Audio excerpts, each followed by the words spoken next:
Ustadz Khalid, tidak berkenan. Acara tumpengan. Simak alasannya. Saya sudah tahu Pak Ustadz tidak mau ada tumpeng, karena timnya sudah bilang bahwa katanya itu nggak ada di sunnah Nabi ya katanya ya. Kenapa Pak Ustadz nggak berkenan? Boleh nggak saya tahu? Baik. Alhamdulillah, wassalatu wassalamu ala rasulillah. Sebaiknya semua penyampaian agama dimulai dengan memuji Allah dan salawat kepada Nabi SAW dulu.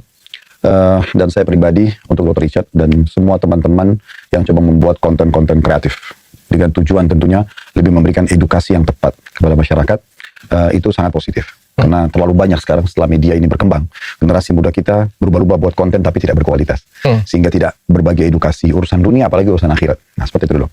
Kalau masalah syukuran, saya tidak pernah menolak sebenarnya.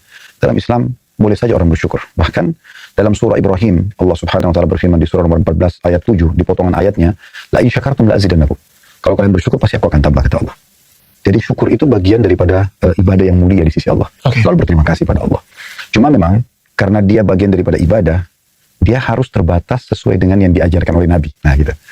Karena memang Nabi Muhammad SAW diutus dan para nabi-nabi semua untuk menjadi suri tauladan, terutama yang berhubungan dengan masalah ibadah, yang berhubungan langsung bagaimana kita bermuamalah atau berinteraksi dengan Sang Pencipta Allah. Doa, berzikir, tawaf, sa'i di Ka'bah ya, dan jalan antara Bukit Safa dan Marwah, kalau haji dan umrah, orang berjihad, orang menuntut ilmu, banyak sekali hal yang harus mengikuti tata cara dari Nabi SAW.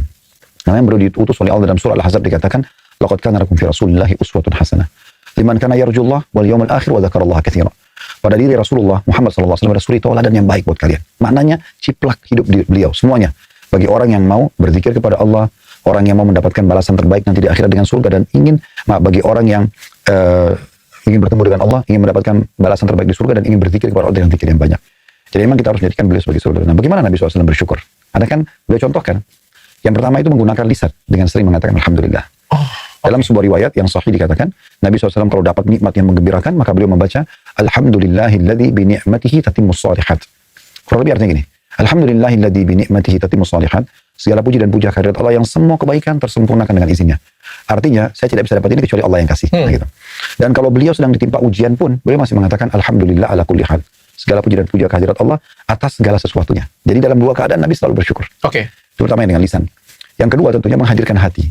Dalam arti kata, jangan sampai kita bilang Alhamdulillah tapi hati kita ragu. Benar gak sih Allah dengar? Benar gak saya akan dibalas nanti kalau orang bersyukur akan ditambah? Harus diikuti. Karena syukur ini bergabung antara ibadah badan, lisan, dan juga ibadah hati. Selaras dengan hati ya? Betul. Jadi betul-betul kita tulus dari hati, memang yakin. Saya kalau ucapin ini, saya berterima kasih kepada pemberi ini, Allah. Dan juga saya yakin akan mendapatkan balasannya.